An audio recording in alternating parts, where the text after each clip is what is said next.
to the Greypill podcast, where truths unveiled, exploring the depths beyond what is retail. Conspiracies, esoteric knowledge so enthralling. Open up your mind, let's dive into the sprawling. Oh yeah. Greypill awaken, question what you know. Peeling back the layers, let your curiosity grow. Uncover hidden realities, break the mold. Come take the journey, let your mind unfold. What's going on, everybody? Welcome to the Greypill podcast. I am your host, Jules. If you've been here before, then you know me. Friday night Greypilled. I am here with someone I've been wanting to get on for a while, but he's a busy guy. Mark Steeves, everybody. Mystic Mark from the My Family Thinks I'm Crazy podcast. Mark, how we doing, brother? Good. Thanks for having me. Appreciate the invite. And yeah, I've been busy the past few months, but happy to finally do the podcast, Greypill podcast. It's been in my on my radar, in my feed. So happy to be here, man. It's a pleasure to meet you, and excited to see what we talk about today. Always, man. Yeah. Your podcast actually kind of birthed mine in a way. Cool. My first guest was Adrian West, who I know you know. Well, you meet so many people. He wrote. I had him on for about the Pantheon One. He wrote, yep. The Golden Veins, yeah. And so I had him on for my first episode, and now we have a show that we do, kind of, and when he's not busy, he stays busy. But yeah, man, and I've known who you are for a while. Most people kind of know you as the tinfoil hat guy, like the guy that books shows for tinfoil hat, but I don't know, man, your podcast is, I think, one of the best out there. Thank you. From your smooth voice to you rolling blunts on camera and just chilling, and the shit you talk about, dude. Like, I listen to, you, Juan, Thomas, Isaac. I love Eddie, so I've learned a lot from listening to your podcast. Let me go ahead and say that. Cool. Cool. Thank you.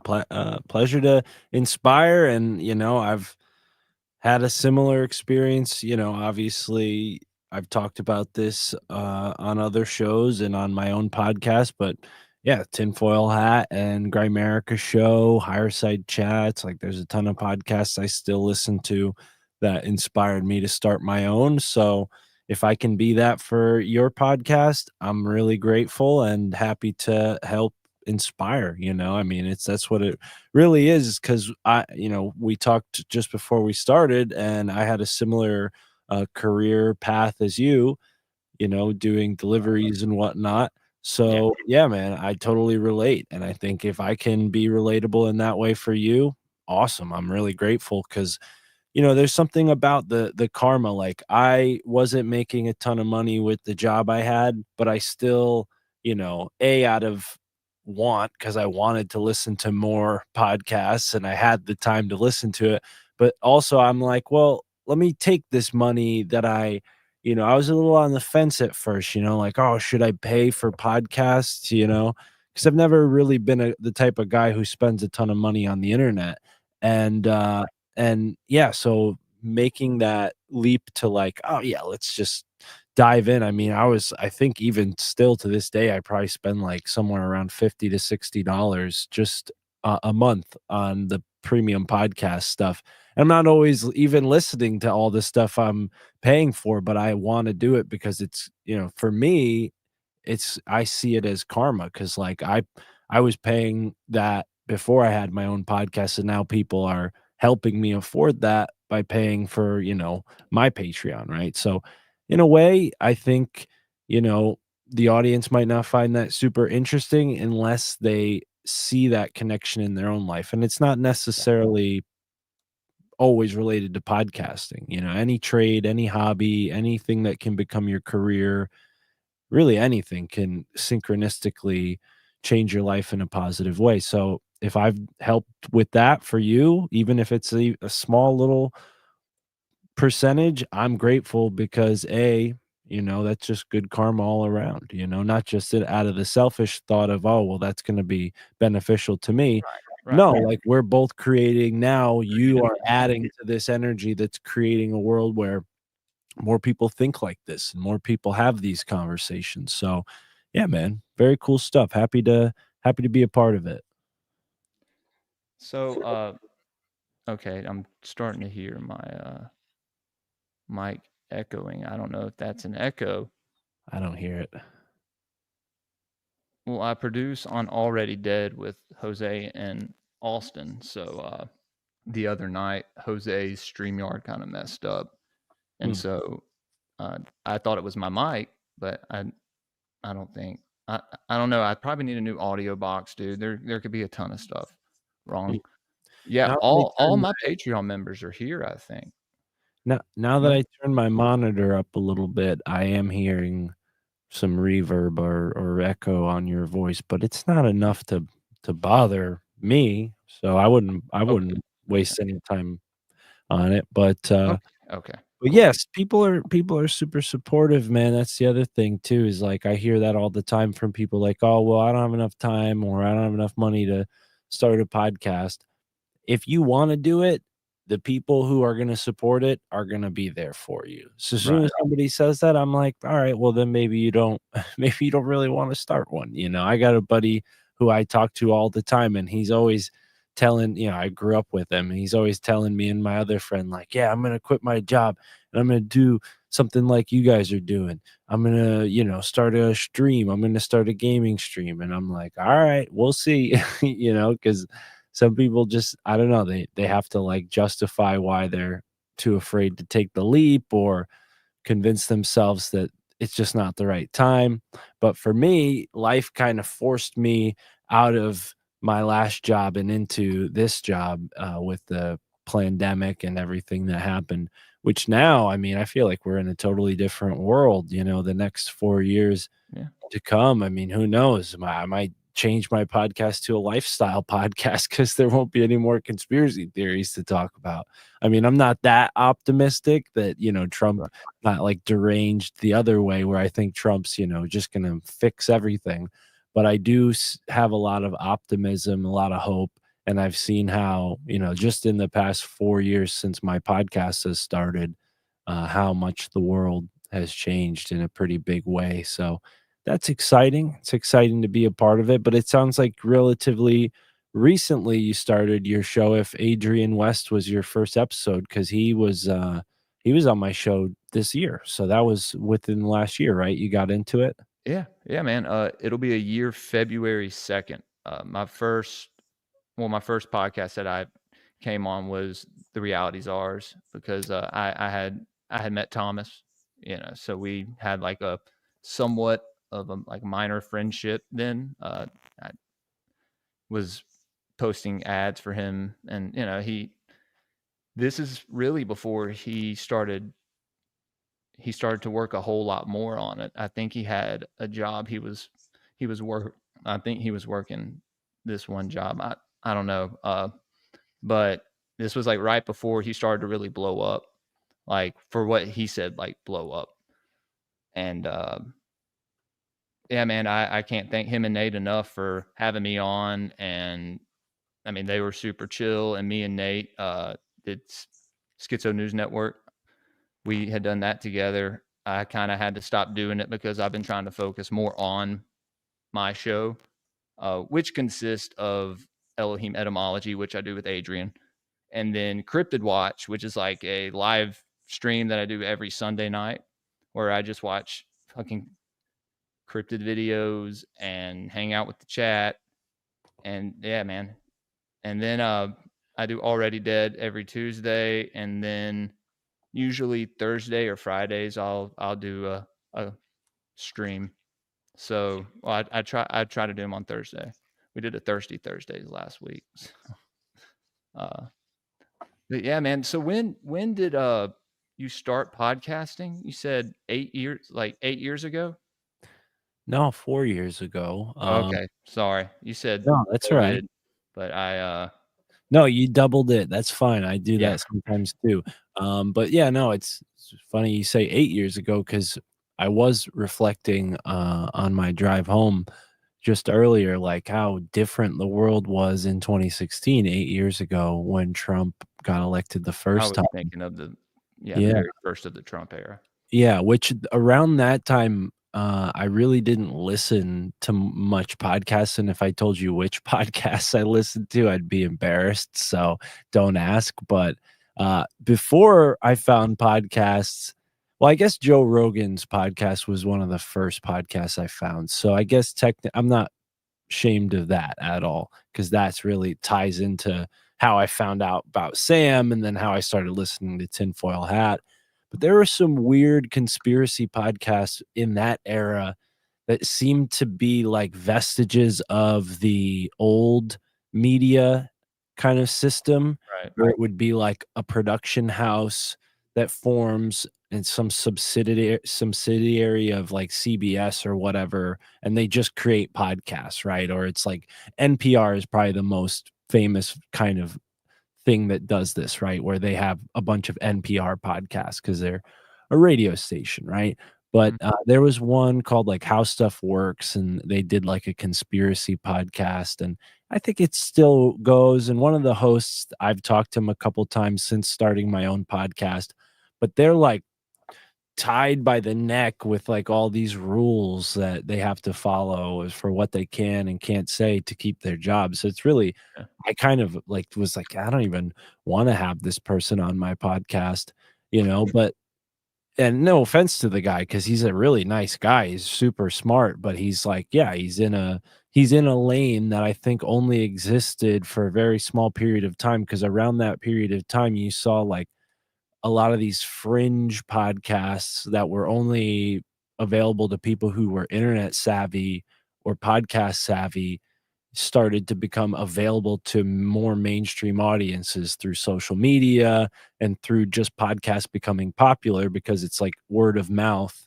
times 1,000 because like you can listen to like 8 different conversations in one day, and those conversations could be from all different time periods. So I was learning about like I've done it. Yeah. yeah, you know it. I mean, you work 8-hour shifts in a truck, so you probably listen to what, like 7, 8 podcasts back to back certain days, right? I was doing that, like, Yeah, all brother. the time, so I just absorbed so much information, and, I had a point because you asked 8 years ago, but, yeah, so before I even found podcasting, I kind of started to really like learning through listening because I've always been subscribed to Spotify, like, whatever reason, when Spotify came out, I was, like, an early adopter for whatever reason, so I was on Spotify right away, and Spotify had this whole Joseph Campbell archive, of lectures, which were so interesting and all about his thoughts on mythology, and he's written all these different books on mythology, and it's really fascinating stuff, you know, like Star Wars and a couple of other like major films are really essentially based on Joseph Campbell's work. And if you didn't know who Joseph Campbell was or any of the mythology he wrote about, you might not necessarily see that in Star Wars or any of these other you know, major American films.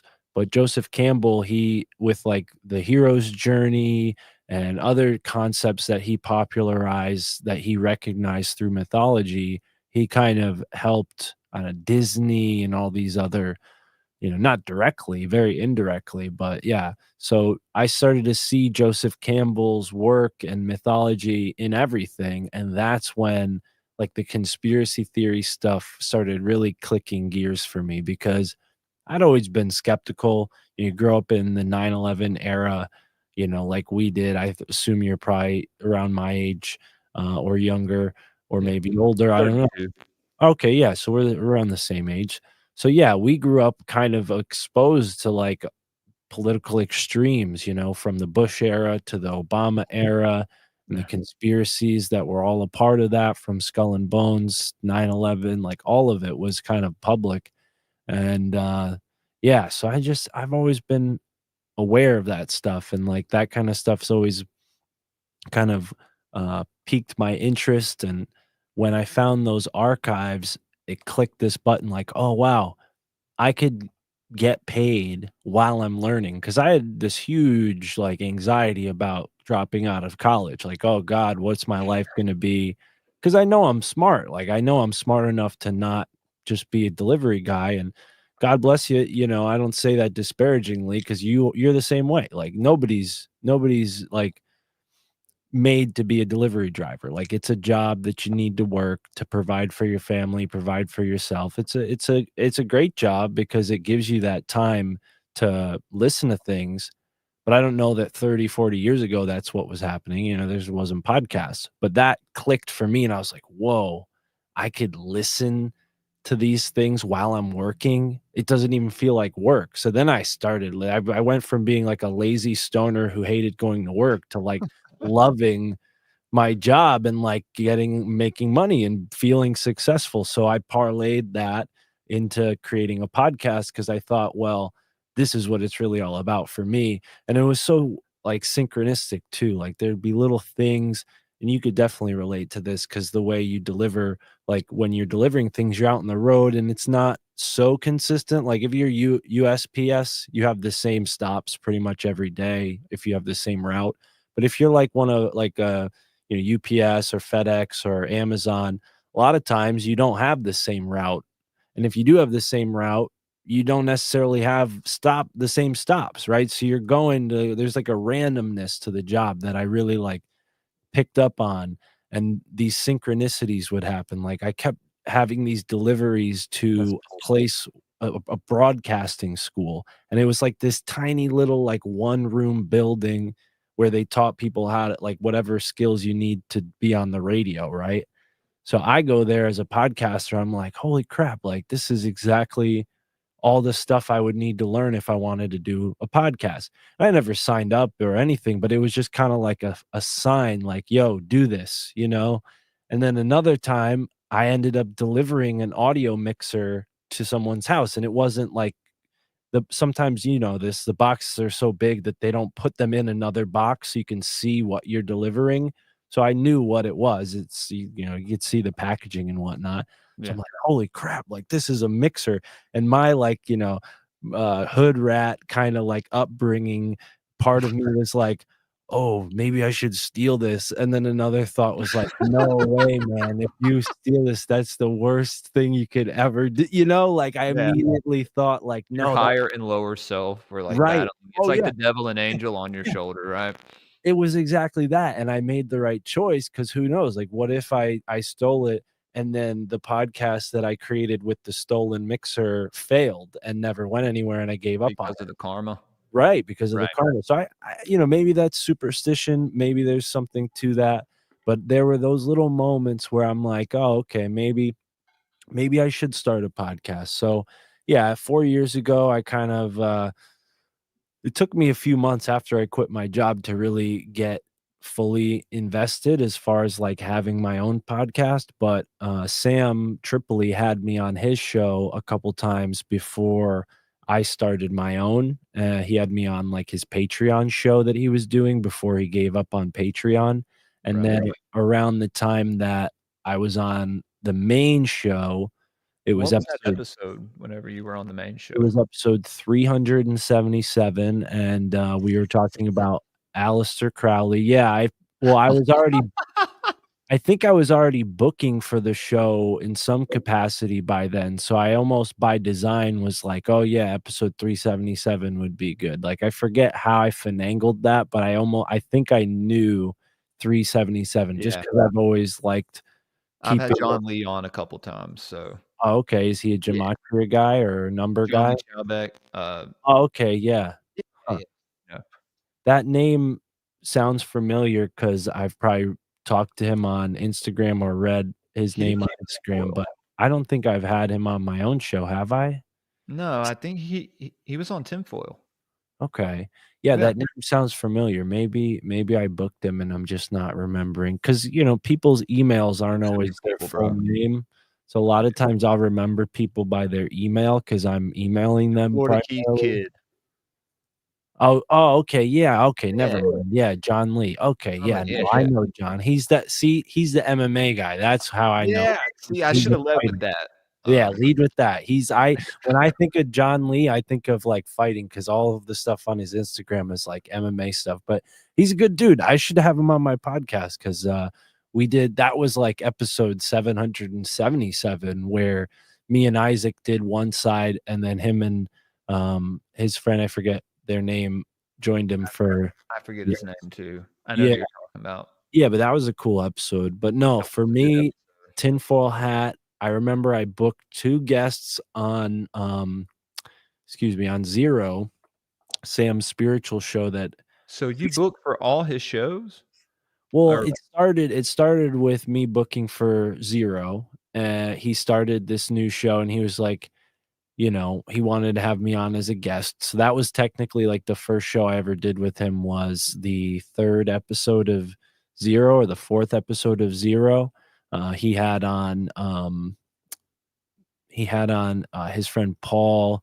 He had on the woman that I'm blanking on her name, but she's this really sweet Asian lady who comes on the tinfoil hat to talk about like spirituality and Buddhism and different things like that. She's been on tinfoil once or twice a while ago, but then primarily she was on Zero. But anyways, long story short, Sam was like, yeah, you want to be on this new podcast? So I went on to tell him about synchronicity and just everyday spirituality because that's my thing is I've always been like, well, religion is unapproachable for most modern people unless you grow up in that setting, and that's how I felt growing up in a Catholic setting. But spirituality isn't. Spirituality, whatever is at the heart of religion, God, believing in God, these things are universal. So there's something to that with synchronicity. And that's kind of where, I'm not like a guru or anything like that. But that's why I call myself Mystic Mark because I've had Mystic Mark. So yeah, I am Mystic Mark because I've had these mystical experiences even before I ever designed any idea of like, oh, I'm gonna be on a podcast, like there's a whole story to that too. But with Sam, to wrap up that quick point, like I had booked a couple interesting guests on Zero. And Sam was like, whoa, these guys are like, I forget how it worked, where it was either they were so interesting that he was like, I'm not going to put these out on Zero because it's such a new show that let's just put this straight out on Tinfoil Hat. Or he had those guys back on immediately onto Tinfoil Hat. And right around then was when he was like, okay, I'm going to have you book for Tinfoil Hat as well as Zero. And then eventually I started helping him book for another premium content show, but then it became a lot and he slowed down on doing those shows because he started doing Cash Daddies and Broken Simulation and Conspiracy Deep Social Water, Club. yeah, Conspiracy Social Club, which is now I think Deep Waters or something now because he's got Dylan there instead of Brian. So yeah, I mean, Sam is Sam. He lives a wild life, and I'm just grateful to be a part of it in the way that I am. So hopefully he has me book other shows in the future. Now it's just tinfoil hat because he hasn't been doing Zero, and his premium content he's been booking himself, which I'm a little bit like I'm a little jealous. I'm like, what happened? But I get it because I'm really busy now anyways, and I think he sees that. So, but either way, it's been a blessing, and that's part of the synchronicity too, is like still am a huge fan of Tinfoil Hat, and then I find myself working for Tinfoil Hat. I mean, how often does something like that happen to somebody? I mean, the only thing I can think of is like a kid growing up saying like, oh, I'm going to play for the New York Yankees or I'm going to play for the Philadelphia Eagles. And then they do it. You know what I mean? So like, and that's, I'm sure that happens a lot, but that's in a different lane and a different capacity of what happened to me in a very small way, in a very awesome way. But I try to like distill that for people so that it's not just me patting myself on the back. How great is my story? Because I'm not going to write an autobiography. Who cares, you know? But at the end of the day, what happened to me could happen to you in your own unique way with maybe not Sam Tripoli because hey, that door's closed. I work for him.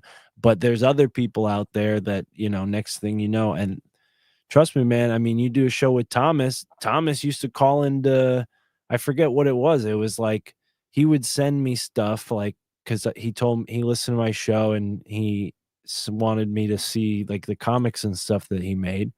And I was like so blown away by how cool all the materials he sent me were, from the stickers to the comics and all this stuff, that I just kept inviting him back whenever I could to do something. You know, I just kept, you know, kept him in mind, you know, and the next thing you know, now he's got his own YouTube channel. It's more popular than my YouTube channel.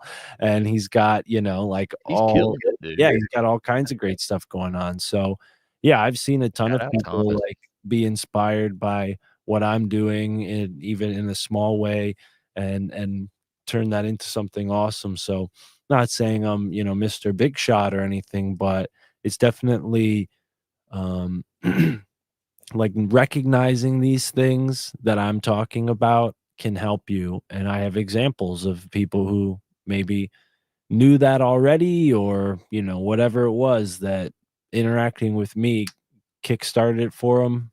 That's awesome. I'm happy to be that for anybody. I also have to conserve some of that energy for myself too, because I'm always very, you know, that's the problem with being a mystic is like you got to be a recluse. Like you got to draw it back at a Dude, certain point because, you know, you're people absolutely right. Yeah. take that energy from you, right? So, and I'm not saying like, oh, I'm the only mystic. Like everybody's mystical. There's most people don't recognize it, you know. Most people don't take those steps towards a mystical path in life. So their mystical side just isn't nurtured, you know. But yeah, I think as far as like the past 4 years and then the past 8 years, and even like the past 12 years, like I've been on a certain course that's been determined by my own will. And something in school, I don't remember what exactly I learned, or I think it might have been Bruce Lee, but there's something that just kind of started in me, a fire that started in me. And I've just always honored that. And that's kind of how the podcast came to be in many ways. Like it wasn't like 4 years ago that, oh yeah, I'm gonna do a podcast.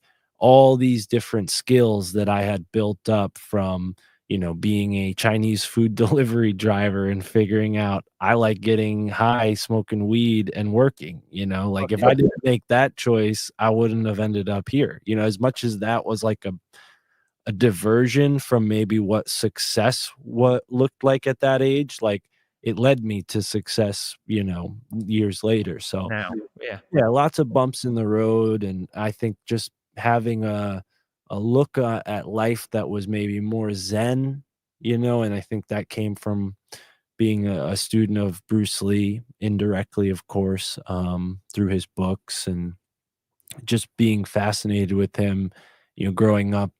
I grew up in a nice area, I guess you could say, but with tough people, like bad people too. So we got into I fights and understand. all kinds of stuff. So I just always loved martial arts and uh and that's, yeah, I think that's part of why I got to this point too, because it gave me a sense of commitment and dedication to something that I've transferred into the podcast.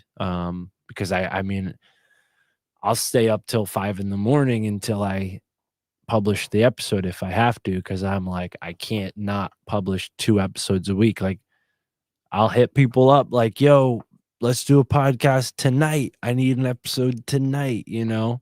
Yeah. I gotta be more organized, which I have been lately, which is why we're doing this tonight, and not, "Oh, bro, let's reschedule." So yeah, working on a lot of things, but don't let me ramble on because I just You're like to good, hear brother. myself No. talk. Ask me more Like I questions. told you, dude, we're just hanging out. Okay. It's Friday night. We're kicking it. So you had mentioned mystical experiences. What um what would that entail? And forgive my family for the loud noises if you hear them. Sometimes it comes through. It's definitely coming through on my end. No. I have an 11-year-old and a 2-year-old and a Maltipoo that won't Okay. stop barking. So Wow, man, that God bless you. 21 years old, you had a kid. That's a yeah. Oh yeah. Well, it saved my life, dude. I used to be on opiates. I'm like, I guess almost 8 years since I've used. wow. Jesus. Yeah, man.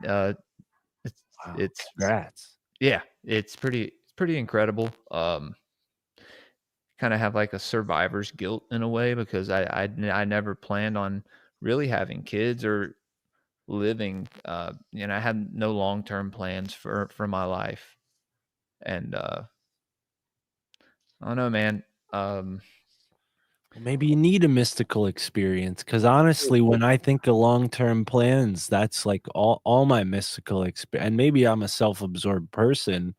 I'm sure in some ways I am, like out of defense, but I feel like those mystical experiences I've had have propelled me further into my life and really out of depressing points where I could have turned to like, oh yeah, let me get into drugs with these friends or let me go hang out in this neighborhood where, I don't have any friends, but money and drugs talk, right? Which I always avoided that kind of stuff.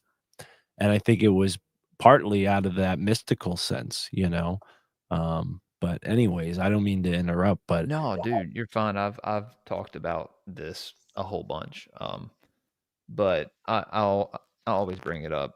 Um, yeah, just a terrible, terrible experience to be on opiates, dude. It's no fun, and then your friends start dying, and you have to kind of distance yourself from everything. In my case, from everyone, and had to start over. I had my family and everything, but I don't know where I would be if it wasn't for them, man.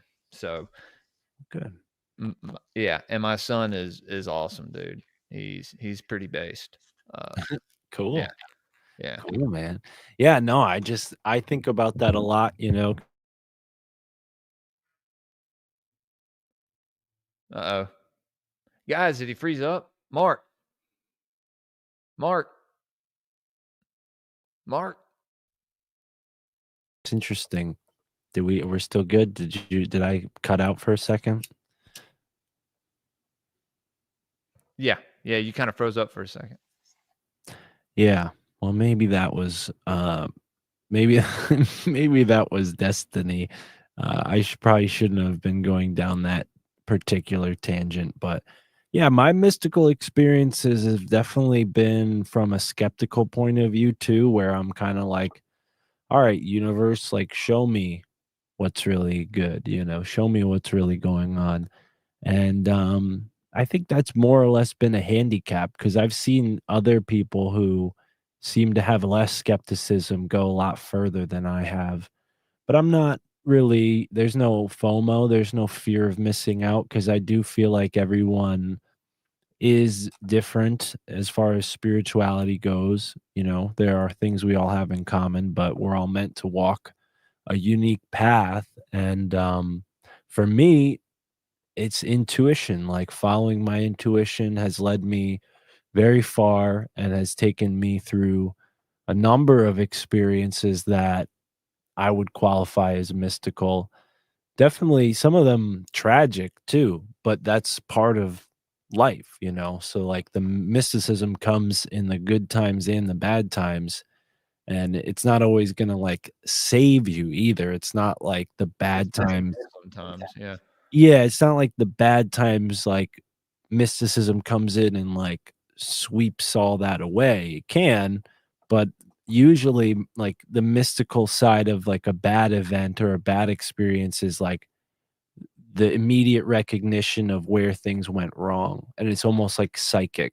Like you can like immediately be like, oh, because I did that and that and that, and you can almost like picture in your mind something that your five senses were not privy to, but it's directly related to the consequences that you're facing in that moment.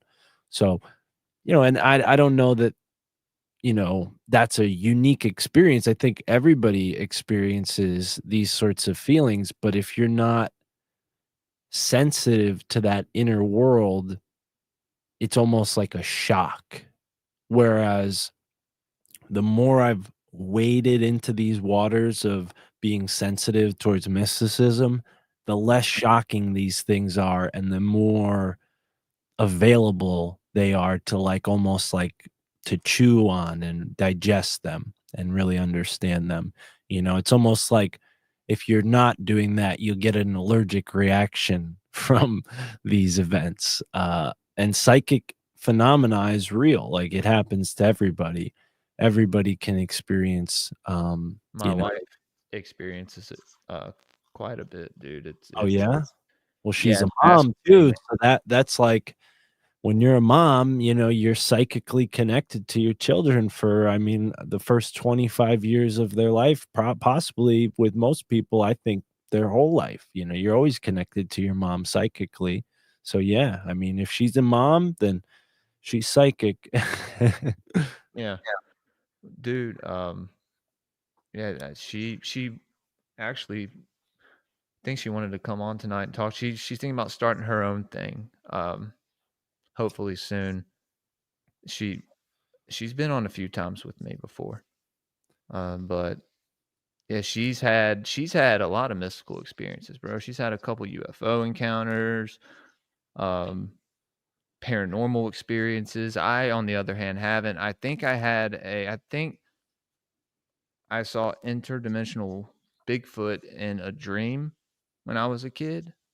Uh, but that's about the only experience. Or In a dream, yeah, that's a strange place to see Bigfoot. Yeah. I think mostly because of the amount of weed I smoke, I don't have the most dreams, but I have been experimenting with different things to change that. And like what? well, it's fun. It's gonna sound really stupid and funny, Oh, but it, if dude, you're you're on used to Greypill, bro. okay. No, I know. I'm just saying that for my own posterity, what's Uh, left of it. But gotcha. yeah, it's funny like how much your routine affects your behavior and your mind, and little changes can disrupt that.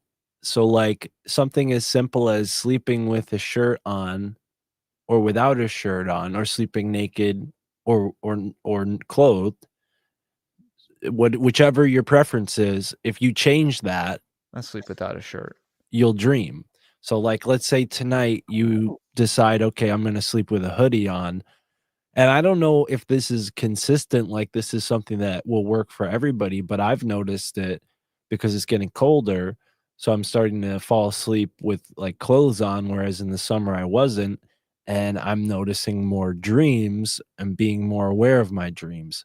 So again, it's a little bit of a like a self-induced battle in the sense that ideally, if I just stopped smoking weed, then I'd probably, my dream situation would become more memorable. I'd have more dreams that I could think through and think about. But honestly, like being a stoner for the past 10 years, like the dreams that I have are usually few and far between. Like I'm dreaming every night, but I'm just not remembering them in a normal way. I think most people don't remember their dreams into the day, but if you smoke a lot of weed, I guess there's a chemical explanation for what happens, but experientially speaking, what I experience is like a fog in the morning, and it could just be the way I wake up, but I don't know. I think weed is definitely the main cause.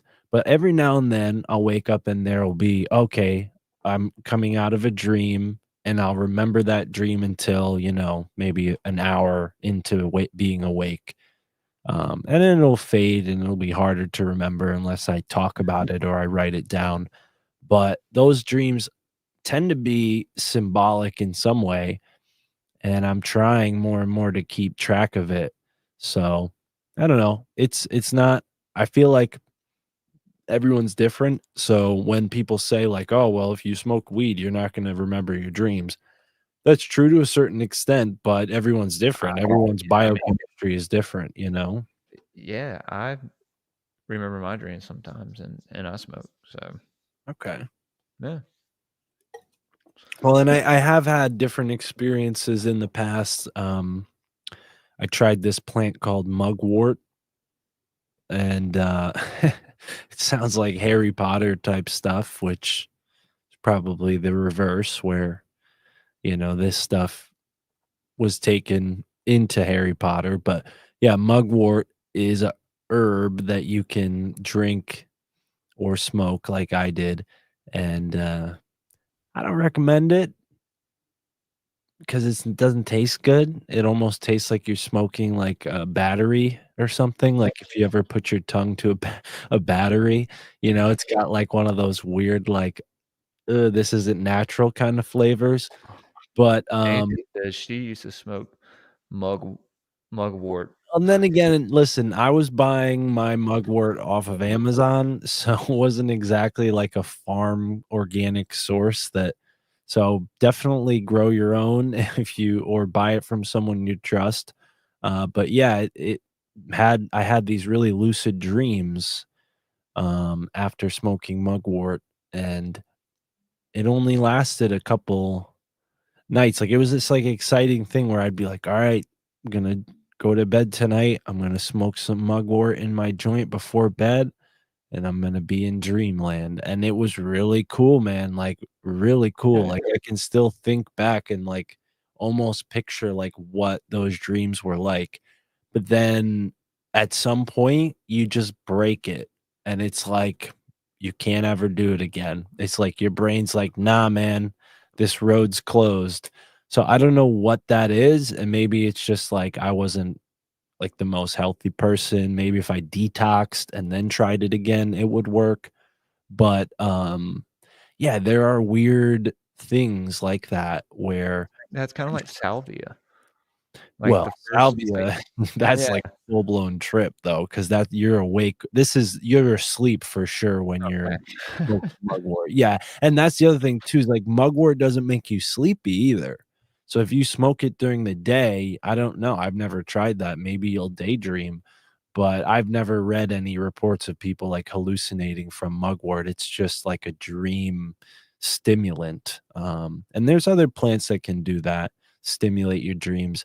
But I'm it's just one of those things that's so indefinite, like, the science of dreams is almost like an oxymoronical statement because, like, we know so little about the mind that, like, who knows? Like, what if this is so All the cliche to dream. say, but yeah, what if Yeah, this is a dream and when we go to bed, that's reality, right?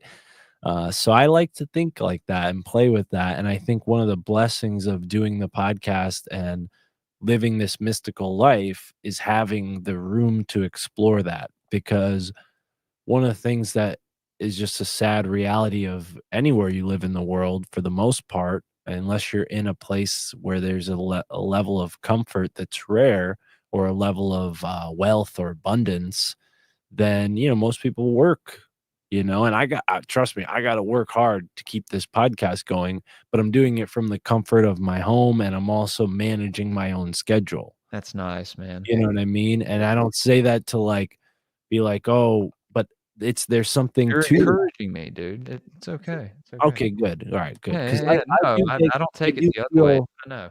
Well, that feeling you described of survivor's guilt, I almost feel that way sometimes about this, because like, some of my other friends have normal jobs, and it's like, I talk to them about my life, and they're almost, like, flabbergasted, like, it's flabbergasting both ways, because 'cause I'm like, "Geez," like, can't even imagine living like that.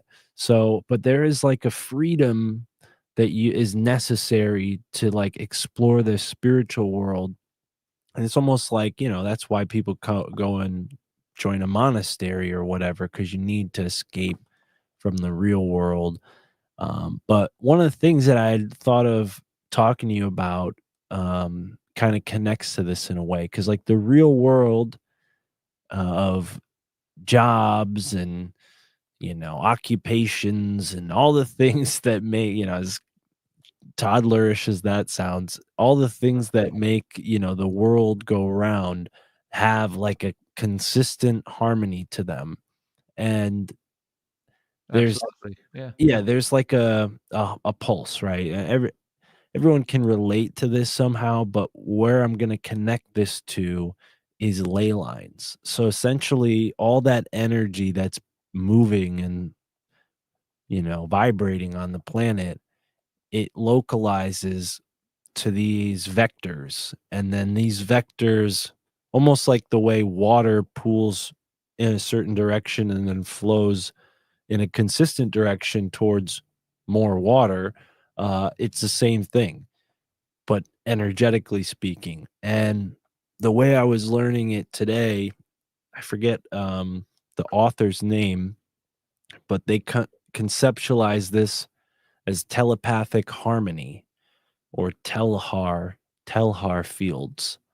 And their thought was that these telhar fields shrink and expand depending on whatever solar maximum, galactic, gamma ray, all the different space weather, or hey, if you don't believe in space, which we should be skeptical of It may everything. be bacon gay. Yeah.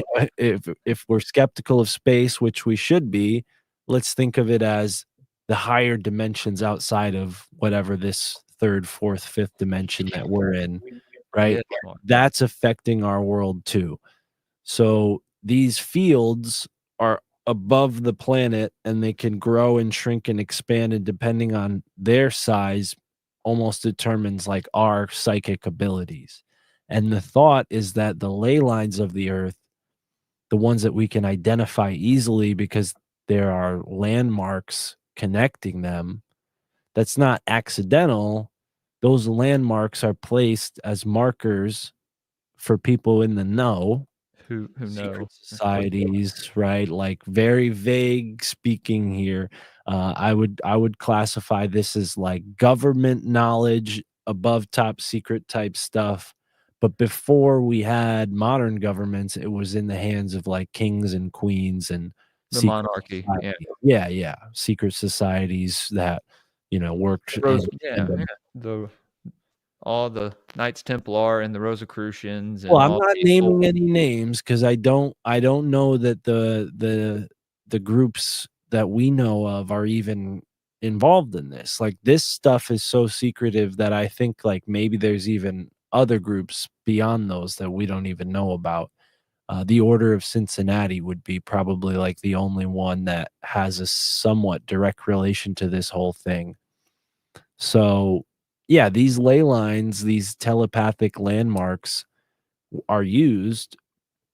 And I mean, it's probably bygone now because we have optic cables and all this. But part of me wonders if that's not just an externalization of something that they were already aware of. So, in a very mystical sort of way, ancient shamans could, using certain mountains and stones, connect with each other psychically over long distances. And eventually that information got filtered all the way up to royalty, as we were just describing. And they basically fenced this information off from anybody who wasn't privy to those communication networks, which makes total sense. Wars, spies, all the reasons. And these have played a role in wars. And I'm sure if somebody with my perspective on this, and maybe I'll do this one day, went through and looked for examples of this in previous conflicts around the world, ancient ones, you'll see stories and examples where people are describing spiritual events coinciding with physical battles, and it was much more open back then. Nowadays, they don't necessarily acknowledge it, but if you look at military patches, they'll all have ghosts and Pegasus and dragons and all sorts of mythological creatures as their emblems, right? So it's still Yeah. present. So yeah, long story short, I wonder if like Alexander Graham Bell and these guys in Philadelphia, which Philadelphia is connected to like the major ley line that goes around the world, that all these empires are connected to. What if they knew that the founding fathers and different elite people who had connections to these secret societies could communicate long distance psychically like this?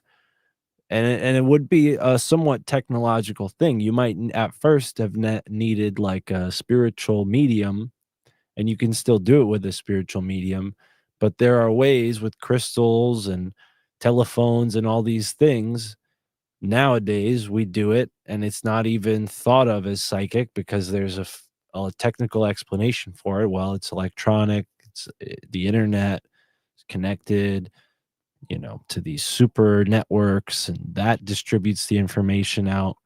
It's the same thing, but now we have the hardware. This is software before the hardware was built, this telepathic network of ley lines. And I think all these cities, the reason why they're connected the way they are, it's because they were utilizing this. And maybe that's why they built these skyscrapers, so they can sit up at the top floor and have a clear signal to their friends. And however that communication worked back then, they were able to do it.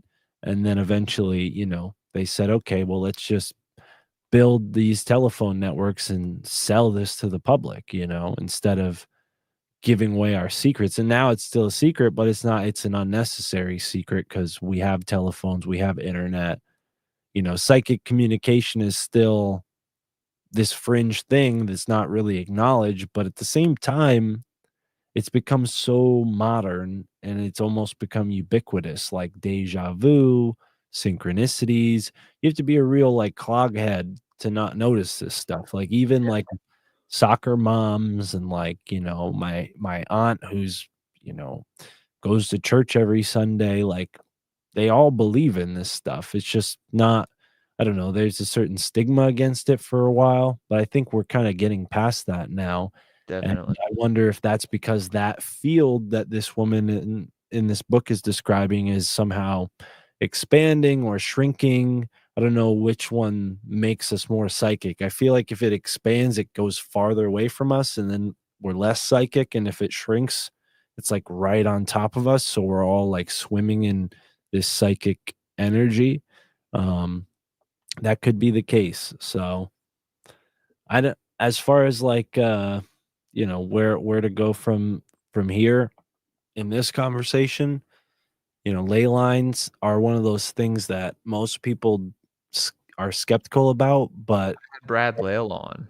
okay, yeah, Brad's cool. Yeah, and so we kinda talked about it, dude. No, it's fascinating, because there's probably so many locations that we don't even know of, like, structures underwater, right? In the mountains maybe, in places that haven't been even discovered. Um,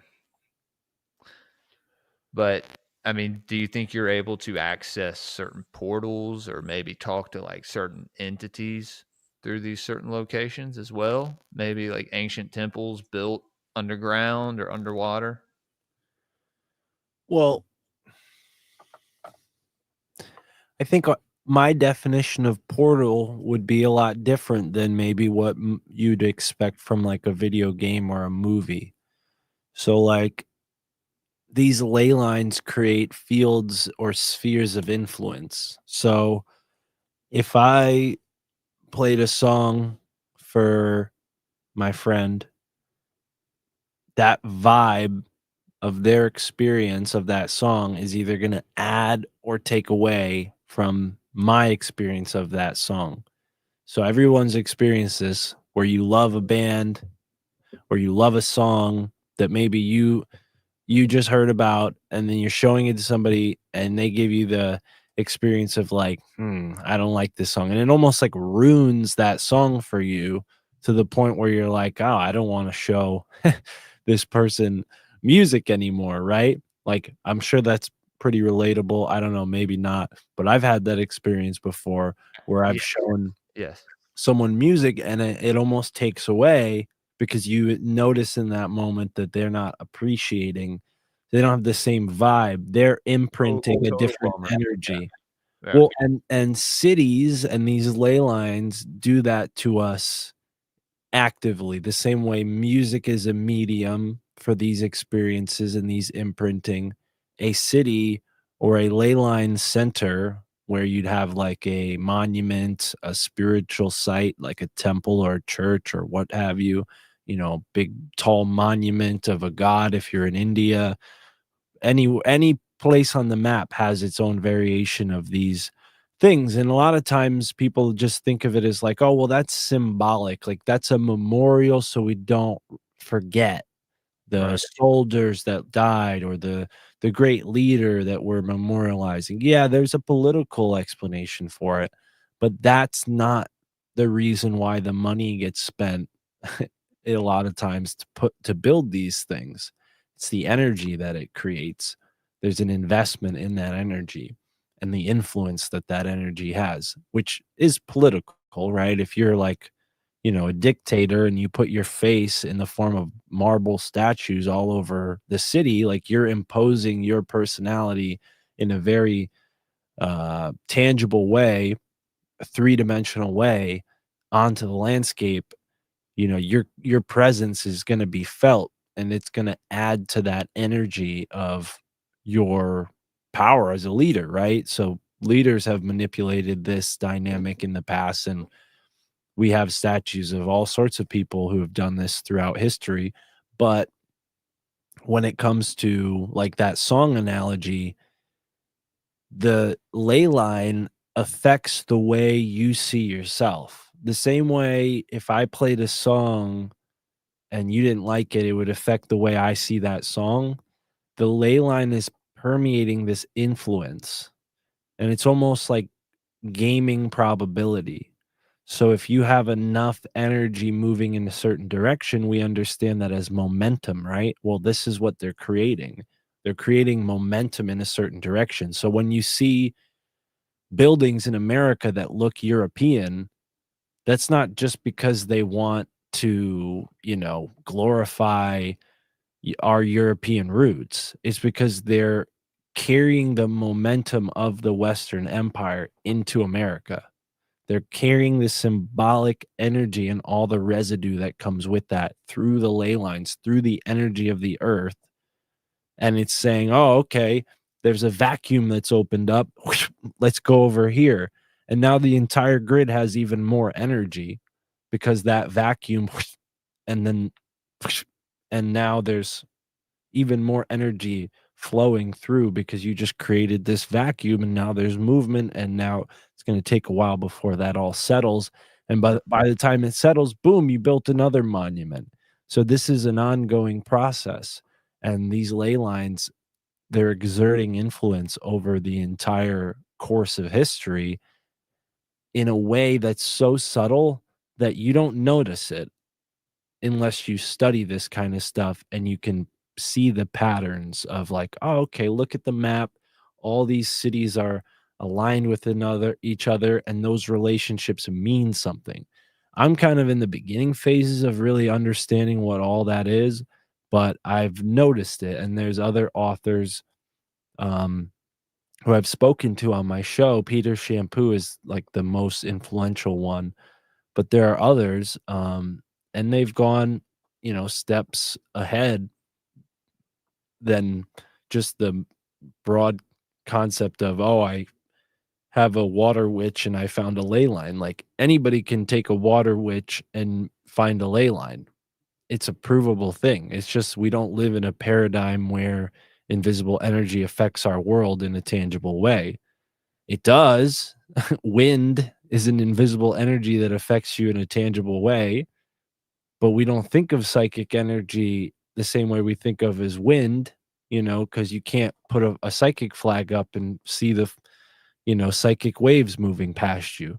So that's kind of where I'm at with these ley lines, is like I'm noticing it, I'm seeing all the dots, but I still haven't like connected them all.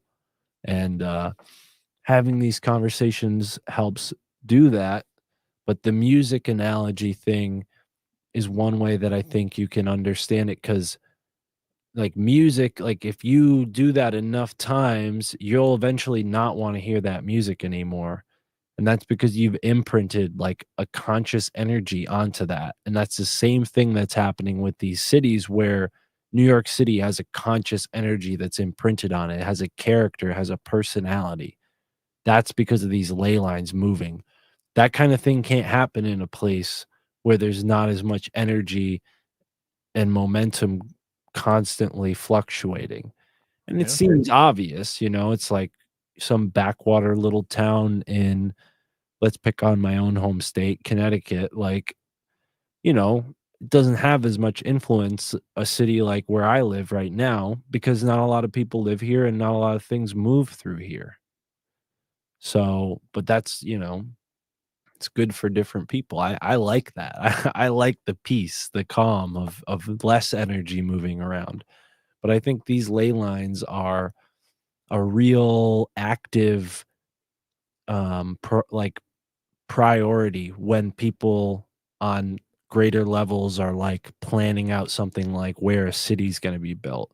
And we don't really see that nowadays, at least in America. I mean, I don't know, cities kind of grow now like from the center outward. Like we don't have a lot of like new cities that are formed. I mean, prove me wrong if there are, but all of our cities were founded like at least 100 years ago for the most part. Even on the West Coast, they're all around 100 years old or so, right? There's not many places that, maybe Hawaii and Alaska probably have like the youngest cities, Probably.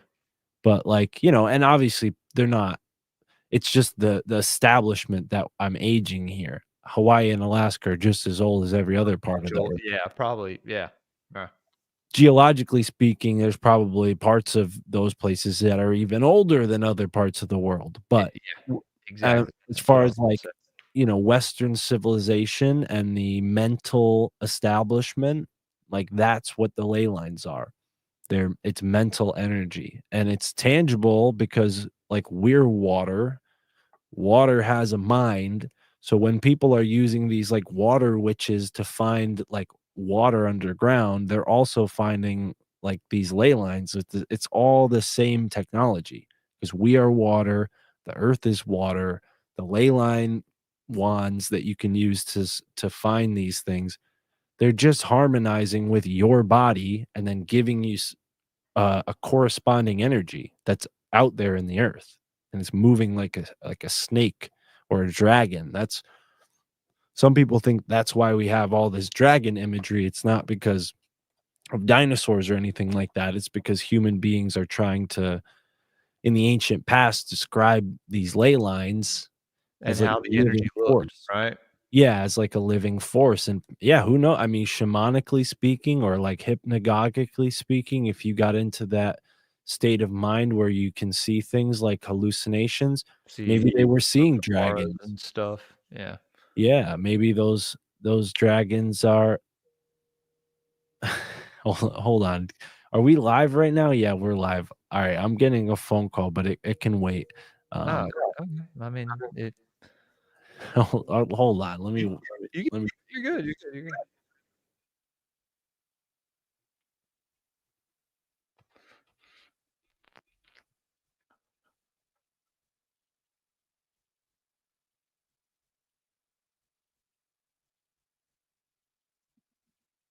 You should join my Patreon, Joey. We are going over the Illuminati and country music. So yeah. Old country's the best though. You're right. Pretty sure I heard Highwayman yesterday. You mentioned it. Weird synchronicities, Joey. Just talking about that. Mark's on the phone, guys. No, I'm good now. Sorry. Oh, dude, you're good. I was just talking. First, you know how it we goes. So, anyways, where were we? Well, I wanted to ask you, we were talking about ley lines, but I did want to ask you the name of your podcast. Did does your family think you're crazy? Yeah, well, it's funny now that Now they think you're right. yeah, now I'm that sure. we're in the world that we're in, it's just, more definitive. The people who thought I was crazy probably hate me secretly, and then the people who have come around are like, just, I don't know, they're just really, it's just really cool. Without doxing my entire family, someone in my family who I never would have expected listens to No Agenda, which, that podcast is way more on the ball than my podcast. Like, my podcast is more like coast to coast AM, that Yeah, style of podcast where we interview strange people, talk about everything. I like to focus on history because I'm not so tapped into the world of opinions and topical politics. Like, I can appreciate that as a fan, and I listen to a ton of podcasts like that. But I always hate my takes like afterwards. If like you ask me, like, well, what do you think about the election? Like, I probably would like hate to hear myself three did you months. vote? Yes, I voted. But anyways, that's the Oh yeah, thing. It's like now, oh yeah, so with No Agenda, like, that podcast, like, I'll listen to it every now and then, but it's like very like, it's more like mainstream media, but for conspiracy theorists. So the fact that someone in my family listens to that, I'm almost like, wow, you're like leveling up past me, So that's cool to see. that is cool You to know, see, man. most people like like that particular family member, like that's their personality type though. Like they're the type of person who wants to be in control of the way they see the world, and they're smart enough to recognize where people are lying to them, and they're adjusting for that. There are other people in my family, I think this is true for most families, where they're either, you know, substances, alcohol is the main one, or work, or, God forbid, some other distraction I can't even imagine. But those where I live seem to be the main two distractions is alcohol and work. And work's not bad. That's not a bad distraction. You can have a happy life just working, a happy life, I guess. I don't know. A lot of those guys that I see getting into their older ages where they just thought about work their whole life, like, I don't know, it seems like they're only a few weeks away from a spiritual crisis, but that's just me. I don't want to judge that. Maybe that's their path to do that, but it does feel like, to a certain extent, um, when it comes to the people in my family, like the ones that think I'm crazy, they only think I'm crazy because they have some sort of vested interest in a political ideology, whether that's because it's social or job related. They're, and Usually is. Yeah. yeah, and if I lived in, like, a more conservative state, that might not be the case. Maybe I'd have people in my family who are all Trumpers, which some of my family is very much pro-Trump, right? So that side of my family, they're all open to the conspiracy theory stuff because of Trump's campaign and because of the light he's shown on the left and all the hypocrisy and all the corruption. And I'm not saying the right is perfect because listen, when I was a kid, I was anti Iraq war and I was anti 9/11 lies. I was all about telling people about the truth, and they didn't want to hear it because Bush was in office and they are Republicans. So the people who are supporting Trump now might be interested in conspiracy theories because of Trump, but those are the same people in a lot of cases that were like all for the Iraq war and would call you a terrorist if you even question the official narrative of 9/11. So that's the irony that I play with the title of my show is like my family might think I'm crazy for something I don't even know about. You know what I mean? Like I'll tell my family, like, they say they're having some kind of health issue and I'm like, "Oh, you should try this." and they're like, "Oh no, I'm gonna ask my doctor." And then I argue with them about why they shouldn't trust their doctor, and now they think I'm crazy, right? So Right. that's the main one, I think, is the medical stuff. I think most people have kind of like gotten a little more wise thanks to the pandemic, and that's cool. Like my dad today, I just recommended he drink licorice tea, and he actually took my advice warmly and was like, "Oh, you know what? That sounds like a good idea." I don't he said he liked licorice, which I don't like licorice, but I'm drinking it because it's good Not for a your fan. lungs. Yeah, it's good for your lungs. So if you have, Okay. if you're a smoker like me, which you are, licorice tea actually tastes pretty good. It doesn't taste like what licorice candy tastes Write like. that down, Mark. Yeah, I'll go for it. And it also helps your hair grow. So men, consider drinking licorice tea because at a Cool certain down. point, your testosterone starts to make you bald or something like that. It like your testosterone denatures into some other hormone, and then that causes baldness, and licorice helps I've heard that. prevent that. So, yeah. Okay. Yeah.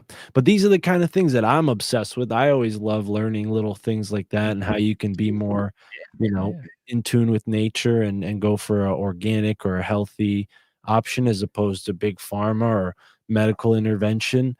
But that, makes people uncomfortable because you're questioning the security that they get from going to the doctor, right? So that's a big one. Politics are always going to be something that people think you're crazy for. You Um, think, Trump is the Moshiach? like the Antichrist? Or like the yeah, yeah, or like the savior of, the Israelites or, I whatever. don't know the Old Testament enough to know what that term Moshiach means. Is it Antichrist or is it different? It means, say like, it means Messiah, I believe. Yes. It No, means I don't Messiah. know. Yeah. Well, I mean, as far as for, I the think state of if Israel. anything, Trump could make way for a Messiah, but if there's a real spiritual Messiah, I don't think it's something that would be up for debate, you know? Like, Well, I don't think it it it would be imperceivable. I think it would be obvious. Like, they'd have a glowing aura and there'd be things levitating around them. I mean, maybe that's a little fantastical, but I don't think the Messiah is gonna, like, go undetected or LARP as a politician. But I don't know, maybe that's just my worldview. But I don't like these conspiracy theories that venture into religious extremism okay. because conspiracy theory in many ways is promulgated by religious extremists. I mean, some of the oldest conspiracy theories come from religious dogma. So I'm just very skeptical of everything, Agree. you Yeah. know? Yeah. And Yeah. you get into this idea of like the apocalypse coming, and it's like this card that they can wield, and it's like, I don't know what it is about humanity where we always just forget that the world ended. They said the world was gonna end. Now I feel like that's kind of people aren't gonna fall for that very much longer, but there was a time when you tell someone that the world's ending and it's like this like adrenaline rush of like, oh, I know the truth and I have to save everyone, and like you get like brainwashed by this like, and I was young and naive. I could have fell for that with like the 2012 stuff. I kind of was like holding out on New Year's Eve like, oh, what's gonna happen, man? Dude, I got a Grim Reaper right here on my arm. Was that on 2012. 2012? Yeah, because I was like, "Oh, the world may end," you know? No, so me and all my friends got 2012 tattoos. One of my buddies got a volcano, one of them got aliens, one of them got, like, confetti. Wow. All Yeah, right. it was funny. Well, They and were that's $20 tattoos, so, I think if anything, that's indicative of like the world we're in now, like all the things that kind of got shaken loose from the internet in 2012 um, became more mainstream now. Like the idea of like listening to a whole thing about aliens and it's not fictional is like way more appealing to people than it was when I was a kid. Like, I don't know, that kind of stuff was still like when we were younger in high school and whatnot, like wasn't exactly mainstream, and the conspiracy theory stuff would make you sound like a school shooter, like, people Yeah. would be like, "Wait, what?" Like, especially where I grew up with, like, the Sandy Hook thing happening and whatnot, like, people got really sensitive to, and rightly so, if that story is exactly how the news says it is, rightly so, but, I have my doubts still, Yeah, um, me you know? too, Mark, me I too. mean, look what happened look at what is happening to Alex Jones. I mean, it's kind of I don't know. I'm curious, how that is gonna change if Trump, does what he says he's gonna do about the First Amendment and whatnot. Like, I don't think that could retroactively help Alex Jones. Maybe it can. I don't know. But either way, yeah, that he's being railroaded, and there's that whole I saw some video today that he was doing about, explaining the whole, you know, updates of the court process or whatever, but yeah, I, I'm trailing off a lot. I feel like we've talked about a lot of interesting things, but I'm not quite sure exactly uh what I was asked that got us here. Usually I remember and I try to do like this big like whoo, okay, and we We were go talking about politics, and then it went into something else, so, oh, the you family can does my bring it back family if think you I'm can. crazy? Okay. No, I I didn't remember know now. how much time you had tonight, or if Yeah, you I had a whole well, round. I got interrupted with a phone call, but that's not unusual. It's fine. But no, I think with the name of the show, it gives me a lot of room to interview anybody because like people's families think they're crazy for all sorts of reasons, and that's kind of been fun to explore. Because at first, the show was really just about the idea of the show was like, wow, I can't believe that I've been a conspiracy theorist like for all these years. And then finally, this like huge thing happens, like the pandemic. And I've been telling everybody, like, yo, like vaccines are bad. Like, I remember talking about vaccines when like nobody even cared. Like, nobody even thought twice about getting a shot from the doctor. And so when the pandemic happened, I went into like chicken little mode where I was like, whoa, like, I'm the guy to help you, and that's, like, the worst thing you can say to someone 'cause nobody responds well to that. So, yeah, it was just kind of Especially not at first, no. yeah, but so the "my family thinks I'm crazy" thing was so true for me then, it still is in some ways, but, now it's really more about, like, all the different topics we talk about on the show, and then also, like, exploring that title philosophically, because like, again, people can think you're crazy for all sorts of reasons, and also, like, that term, "My family thinks I'm crazy," that phrase, it almost I forget who told me this, I think it was my friend Al, whose podcast is called the Forum Borealis podcast. Shout out Al. Yeah, it was either him or someone else international, it wasn't someone from America.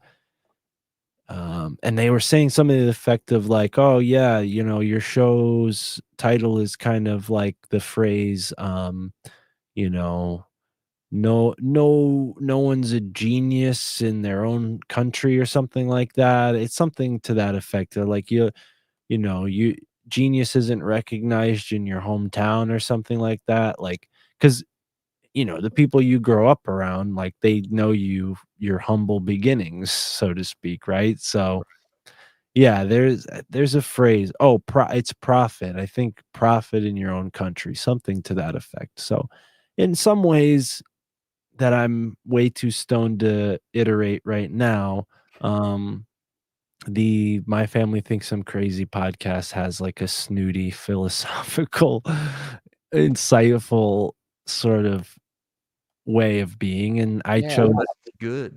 So, oh, yeah, no, I'm just you know, probably overly it humble, works. but yeah, no, I'm just being self-deprecating. I just think the philosophy of the show is like my favorite thing about it, because I've always just been interested in philosophy. And like I see other conspiracy podcasts, and sometimes I'm like, I think I'm in a different lane than that, because like I don't do the shows where we are like, all right, and this happened on this day, and then this happened, and then this happened, and then this happened. And those are some of my favorite podcasts to listen to sometimes. But I don't know, I'm not good at that. I don't think. Maybe I'll try a different type of show one day, where we do something more narrative based. But yeah, my show has been like really exploring that phrase, "My family thinks I'm crazy," with anybody who can identify with that too. Like, so it kind of leaves a lot of room open for me to interview anybody, not just people who believe in conspiracy theories. So for people who like my show, look forward to like different guests coming up. Like, there's some people I have on my calendar who have never been on conspiracy podcasts ever, because I love doing those interviews, but there is a world of like people who do these shows and it becomes repetitive, and I want to be as unique as I can with my show. So that's why Hell I've yeah. had Matt McCusker on, I've had Mike Rainey, I've had Sidney Gant, like maybe one or two, Tino Sanchez, Sam Tripoli. Like, these guys are all comedians. They are only in comedy podcasts for the most part, aside from Sam Tripoli. So it's like I've tried to like bridge that world into my podcast, and like now I'm trying to bridge even a different world of like people who are on YouTube who do like I don't know if you watch much on YouTube, but there's a ton of popular channels where Yeah. people just do like kind of like mini documentaries on different cities. Like, they'll just go and be like, "Oh, here's the worst hood in Boston," Love or those videos, Mark. yeah, so I wanna try to tap into some of those people, and maybe that means putting myself out there and being like, "Hey, come talk to me about where I grew up," because I never see anybody do New Haven, Connecticut in any of these videos. So, Tommy G or Peter Santinello or Haven't haven't you talked about a bunch of, like, stuff coming out of there? Like, a whole bunch of oh, yeah. paranormal stuff? Well, yeah, the New Haven research, it's so layered. Like, everything about it is paranormal, because there's nothing really Really? normal about anything I look at, but that's just because 'cause I'm biased. But no, the New Haven research, like, it's like the first planned city in America, and to me, that was all I needed to hear, and it confirmed everything else I was already suspicious about. So, I don't know what I'm gonna do with all the New Haven research other than my tours. Maybe a book or something. I have one book that's available, as a PDF if people wanna look into, like, the breakdown of every building. But this is what I talk about on my tour. I'll walk people around New Haven and say, "That's that building, and that's the history, and this is how it connects to this, that, and this," and there's all sorts of things in that you would maybe not expect, like architecture to be a bridge to the paranormal, or the world of, global conspiracies, but it does in New Haven. So, yeah, that's kind of like the New Haven research. That's a whole conversation in itself. I would have to be like, from start to finish, 2 hours. We start with how New Haven was founded, and then up until now, but I haven't really worked on like the Skull and Bones stuff in a while, and I also haven't really completed my ideal for that. So like ideally I'd like to keep researching, and and kind of have like a full synthesis of the history of Skull and Bones, which I have like the major highlights memorized, but I couldn't recite it on a podcast. So I have more learning to do, more memorizing to do. But yeah, if you ever wanted to have me back on to talk about New Haven, I have to have you back on. Yeah, yeah, man. No, yeah, cool. I'm definitely glad that, you came on this time just so we could kind of talk, you know. I could ask you just some simple questions and whatnot. Yeah, dude, I like I said, I find stuff like that fascinating. And it seems like almost everything is linked in some way, right? Yeah. So when you talk about one thing, you end up talking about another. Somehow you find synchronicities, similarities, and that's what makes it real fun for me. Is because I mean I feel like, especially, well, I guess you could say in theory, because you know, conspiracy theorist or whatever that term, I kind of I'm on the fence on that term. But I don't know, man. This for me, I wish I could do what you do and do this full time. I've talked about it before because my show, I kind of, I don't know, I have different things that I focus on. I'll do like a book review on a Manly P. Hall little book, or I'll do my cryptid watch. I'll do the Elohim etymology stuff where, you know, we try to trace these stories of the fallen Elohim throughout history into antiquity and kind of find similarities and links between these different deities. Because what I've come to realize is that a lot of them may have just been the same entity over time, either incarnating or uh, in the ether, right? And being worshipped by these different Telepathic deities. network.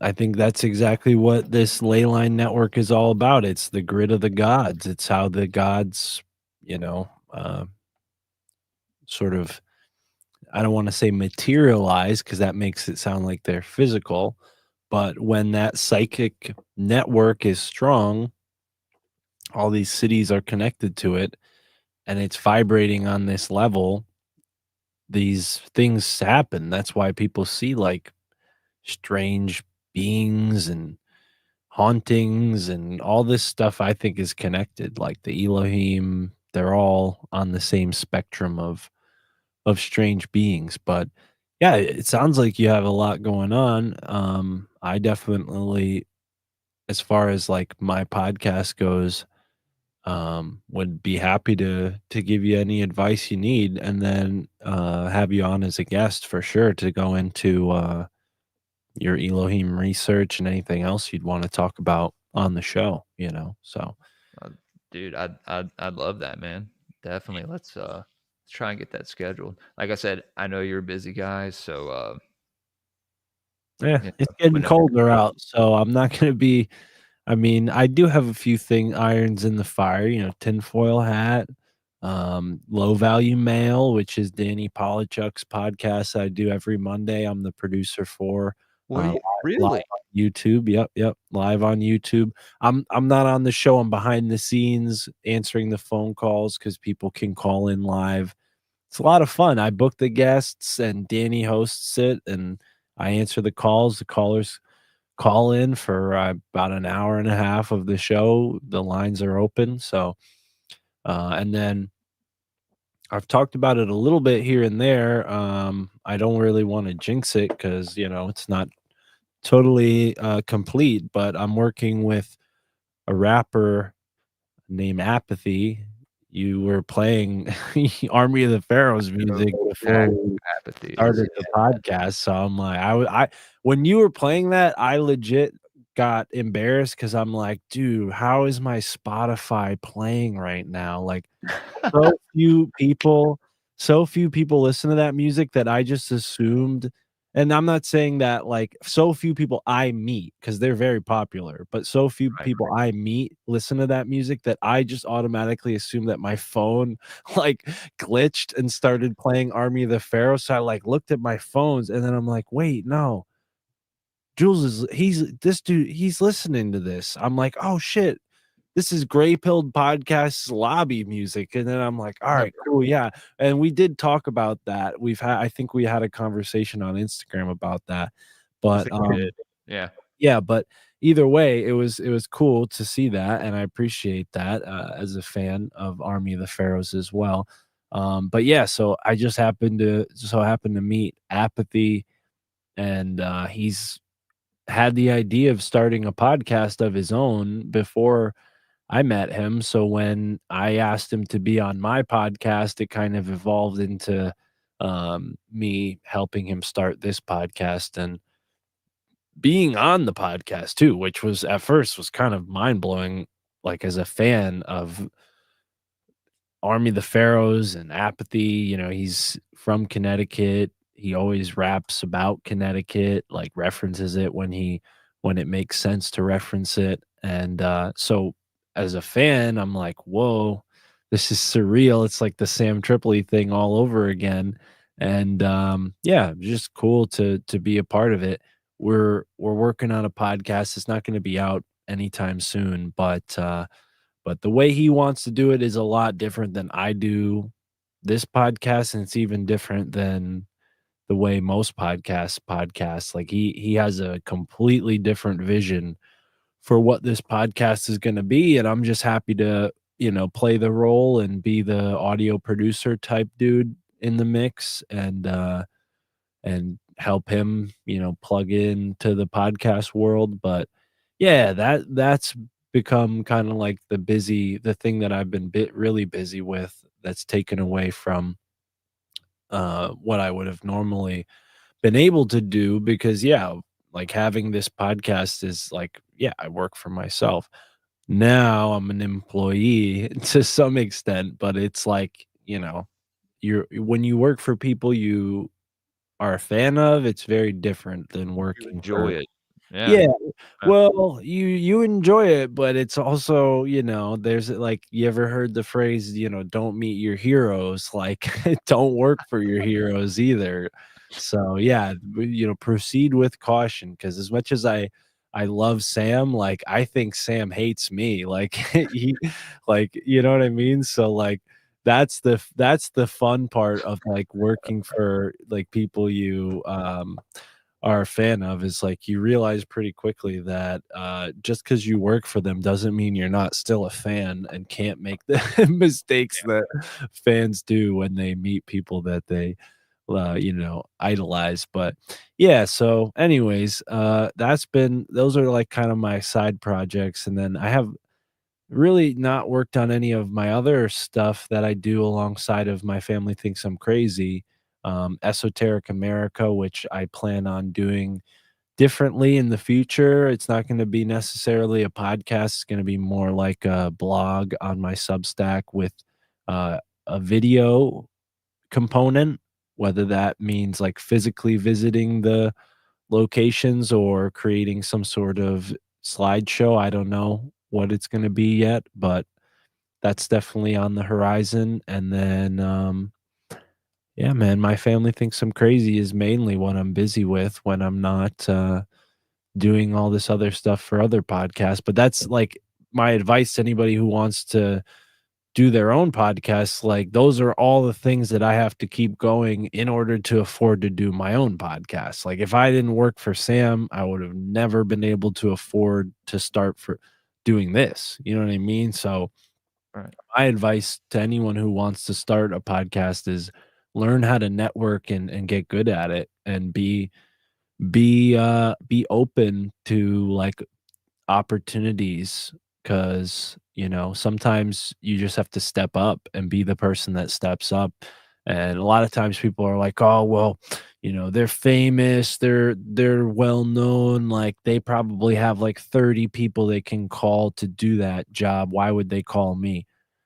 You don't know that. You Yeah. could be the only person hitting that person up, and they need a guy who knows how to Photoshop. They need a guy who knows how to video edit. They need a guy who knows how to audio produce. And then maybe that's not your podcast, but you're learning how a better podcast than your own is working. And then from there, your podcast becomes better. And I can see you're doing that by linking up with Thomas and linking up with Reality Czars and Yeah. linking up with different people. So you already have your mind in the right place, man. So I encourage that. And as far as like however I could help, you got my contacts, so just hit me up as far as, questions or anything that you might have, because I always try to be an open book. I haven't really emphasized the alt media united thing in a while because it became a lot to be responsible for, and I'm only one person. So, but I do have alt media united, the website still. I still pay for it, and I don't know if we ever had that conversation or if I ever put your podcast on the website, but if I didn't, I will, because it's just a free podcast cooperative that I started. And I think, honestly, now with Trump changing things, theoretically, if everything he says is true, and I'm optimistic, um, YouTube is going to have to bow to whatever laws he's going to pass, which I think is going to make your show, my show, and all these shows that we listen to and are a part of and guest on, we're going to skyrocket. Because imagine like I only how hope. Yeah. well, because like the hundreds or thousands of people that are able to find us now, and there's already like all this like pressure against us from the algorithms, the shadow bans, all this crazy stuff we have to go uphill battle against. And then now it's just going to be a level playing field. We're going to rise to the top because people are going to be like, oh crap, I never saw this before. They've been getting fed all this nonsense through the YouTube algorithms, and then all of a sudden people who should be our fans or should be listening to our content, now it's going to be suggested to them theoretically if it's a meritocracy like it should be. um so anyways, yeah, I'm very optimistic. I think anybody who's thinking about starting a podcast, if you're thinking about it, do it. A thought becomes a what is it? A thought becomes a habit, and it becomes a behavior, and becomes a lifestyle, or whatever, right? So, yeah, I think, where there's a will, there's a way, and right now the way is going towards free speech, and people are more open to all this strange stuff. And I joked about like, oh, well, maybe there won't be any conspiracy theories to talk about in a couple years. That's not the case. The world's always going to have Say.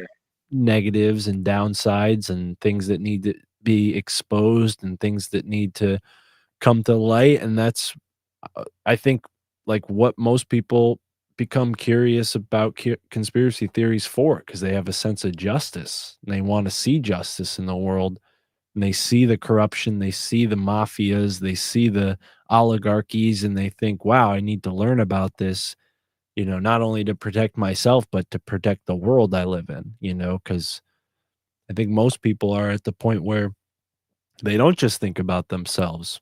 If they listen to a show like this, they're thinking about the whole world. So yeah, man, I encourage you to keep doing what you're doing and finding the niche that you're in and building it up. And I think all of us are gonna benefit from whatever's gonna come next year, unless it's all been one huge Trojan horse to bring in Skynet, which who knows? But Gotta question everything, bro. yeah, we gotta question everything, that's for sure. But I think like if anything, the left has just like proven themselves to be so wrong that if they were right about this, it would be absolute insanity. So Yeah, I think we're pretty cooked. yeah, Exactly. exactly. Yeah.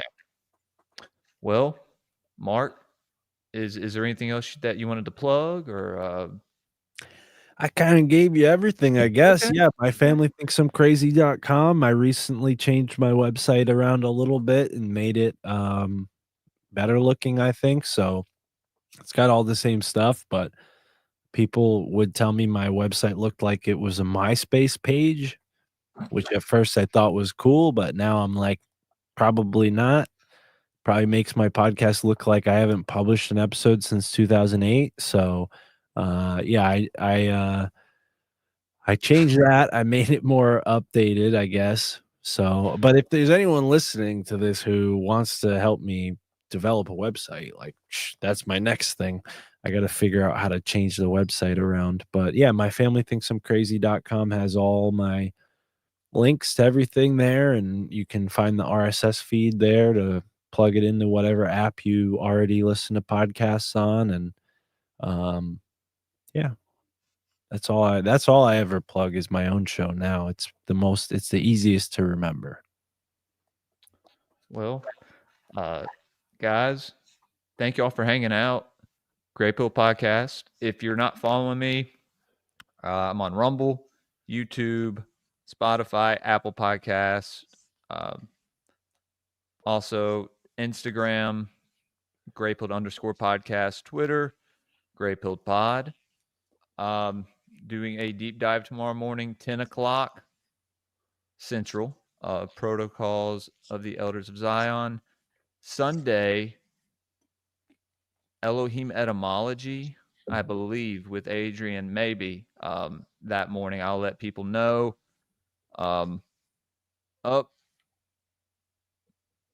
Meat Cavern. Thank you for the $20 donation. Worked late and last 5 hours spent fighting off pan-face gooks from driving through my concrete slab. Oh my gosh. Meat Cavern. I'm sorry, JC. Another Rumble rant. Thank you, JC. $20. Oh my God. Thanks, Jules and Mark. Do you know JC, Mark? I know someone on Instagram that goes by JT with JC. No, I don't know JC. Maybe I do, but I don't. JC. He's like my number one supporter. Him and Meat Cavern and Right on. Nancy. Everyone in the chat. Thank you all for hanging out. Guys, thank I'm y'all happy for the to meet donation. them if I haven't met them yet, and if I have and I don't remember, well, don't take it personally. I just don't have the best recall for that at this point in my life. The older I get, the less people I seem to be able to remember. I don't know what's going on, but Dude, it happens with age. A lot I of think things it's just happen the that you screen start to know. names. I'm just not used to remembering screen names. I think it's the full name that, JC, that just floats away into the mist of other names that are only 2 letters. So, but no, JC and everyone else you said, what up? Shout out to you guys. I hope to join you again, Jules, for future podcasts. You seem like you got a lot of podcasts going on, so invite me if you will Dude, to any of those. yeah. I'm happy to fill in anytime. Get you on But sound science again. I do sound science with Thomas too. yeah, I don't know how I was on when you weren't. Maybe you weren't. I was doing working, it bro. yet, I I was okay. working. It was. Yeah. We And should Thomas do was like, "Hey, can you do it at 5 o'clock?" I was like, "Bro, it's Thursday." He was like, "Oh, damn." So we got to get you back on there, dude. cool. We just had Toad from Tower Gang on a couple Okay. weeks ago. So that was fun. Yeah. Yeah, Thomas kept telling me like, "Oh yeah, but if you come back on, we can't do another rap episode because everybody's sick Choose of you the can choose a rap." couple rap ones if you want, but what we try to do now is just get people to pick their five favorite of all music. But if your favorite music's rap, bro, then it is what it is. That's what you pick. That's what you pick. You're No, the I like guest. the genre stuff. I like going because my Me too. music taste is genre specific, so I'll just like float from genre to genre. But yeah, let's set that up and do that, and we can talk about music. And I think I'll find 5 AOTP style songs because when I was on the show, I think self-titled's Buck Wild album, and then I don't think I even did any Army of the Pharaoh or Jedi Mind Tricks album. I think I did like an East Coast Avengers album and like a self-titled album, but other than that, the other 3 picks I had weren't from that, super group world of Army of the Pharaohs. But it would be cool to do just picks from that world of Army of the Pharaohs, like Vinny Paz pick an album of his, and so on and so forth, right? Apathy. Yeah. Yeah. I want to do something like that because afterwards, I looked at that episode and I was like, That would be cool. I don't know why I picked those 5 songs. I think I was trying to give like an even spread of like all the different types of rap that I listened to, but I wasn't happy with it in hindsight. So yeah, let's do another Sound Science with you there for sure. Hell yeah, brother. Well, I'm gonna put the rest of my plugs in. I don't know if you had to get out of here right now. Guys, patreon.com/Greypill podcast. Obviously, got a couple tiers on there. Going to be doing a lot of stuff on there as well. A bunch of deep dives, maybe a couple watch parties. Oh yeah, Cryptid Watch Sunday night. Don't know if I said that already, but everyone come hang out. Probably not 9 o'clock. And then we're actually having Sam on Already Dead Monday. Jose Galison and Austin Picard do Already Dead every Tuesday. It's like a live call-in show, and I run production for it. Cool. Have for a few months now, actually. So Sam, I think, agreed to come on. He talked to Austin and agreed to come on a Monday. So cool. Where can I listen to Already Dead? Yeah, man. Where can I listen to that? Oh, you were asking me. YouTube and Rumble. Okay, cool. Jose, the No Way Jose, Rumble and YouTube. I don't think Austin has a Rumble, so it's just the Underclass Podcast YouTube. Okay. Yes, sir. Cool. All right, guys. I'm going to play new Paranoid American, and him and Donut just released a comic, guys. You go to paranoidamerican.com and check that out. Also, if you want some Organite, you can go to Organite.com. That's the state of Oregon-I. Use promo code GP for 10% off. You can help support my boy Isaac by doing that. He should be coming back on the show soon. I think you know Isaac, don't you, Mark? Yes, I do. Yeah, man. He's good people. Anyway, yeah, guys. Also, well, I don't know. I was thinking about doing a late night stream tonight once my kids go to bed. So y'all stay tuned. If y'all want to kick it later, maybe. We'll see. But yeah, everybody. Mark, it was great having you, brother. Thank you. Yeah, pleasure to be here. Thanks for talk soon. On. Let's talk soon, man. Cool. Guys, stay Greypilled. See you later.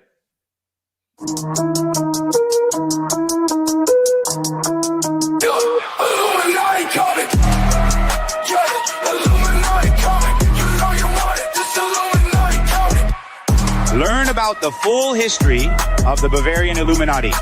Adam Weishaupt, Alumbrados, Jesuits, Rosicrucians, Freemasons, and more. From the 18th century to modern day, we expose it all.